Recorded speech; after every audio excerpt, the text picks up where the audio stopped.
Lecture matter অনুচ্ছেদ 82। Lecture matter অনুচ্ছেদ 82, গণপ্রজাতন্ত্রী বাংলাদেশের সংবিধান, the constitution of the Republic of Bangladesh. অনুচ্ছেদ 82, আর্থিক ব্যবস্থাবলীর সুপারিশ।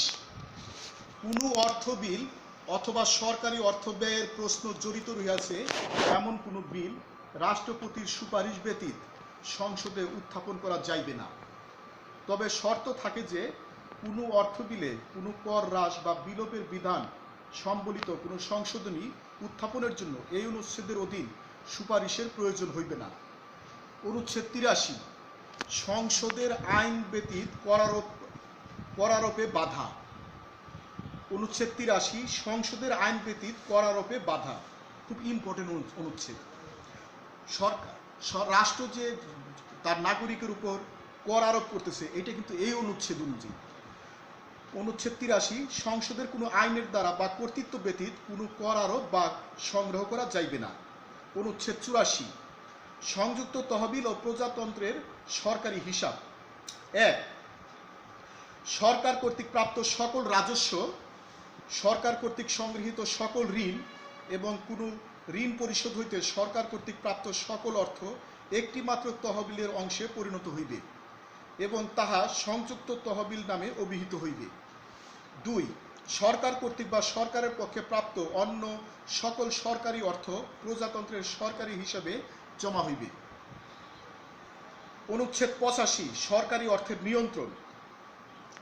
সরকারি অর্থের রক্ষণাবেক্ষণ ক্ষেত্র মতো সংযুক্ত তহবিলে অর্থ প্রদান বা তাহা হইতে অর্থ প্রত্যাহার কিংবা প্রজাতন্ত্রের সরকারি হিসাবে অর্থ প্রদান বা তাহা হইতে অর্থ প্রত্যাহার বিষয়সমূহের সহিত সংশ্লিষ্ট বা আনুষঙ্গিক সকল বিষয় সংসদের আইন দ্বারা এবং অনুরূপ আইনের বিধান না হওয়া পর্যন্ত রাষ্ট্র কর্তৃক প্রণীত বিধিসমূহ দ্বারা নিয়ন্ত্রিত।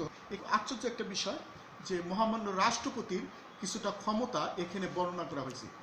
গণপ্রজাতন্ত্রী বাংলাদেশের সংবিধানের অনেক অনুচ্ছেদে রাষ্ট্রপতির ক্ষমতার কথা বলা হয়েছে। এটা আমাদের খুব মন দিয়ে স্টাডি করতে হবে।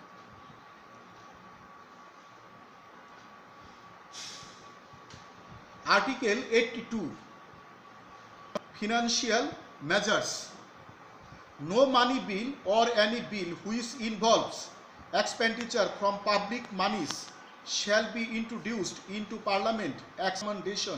In money bill, no recommendation shall be required under this article for the moving of an amendment making provision for the reduction or abolition of any tax.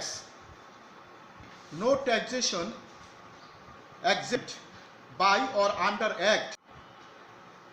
No taxation by or no tax shall be or under authority of an act or received by the government or monies received by it in repayment of any loan form one dated fund. 2, all other public monies received by or on behalf of the government shall be credited to the public of the republic. Article 85, the public monies, their payment into and the withdrawal from the consolidated fund or as the case may be the public account of the republic and matters connected with or ancillary to the matters aforesaid shall be regulated by act of parliament and until provision in that behalf is so made.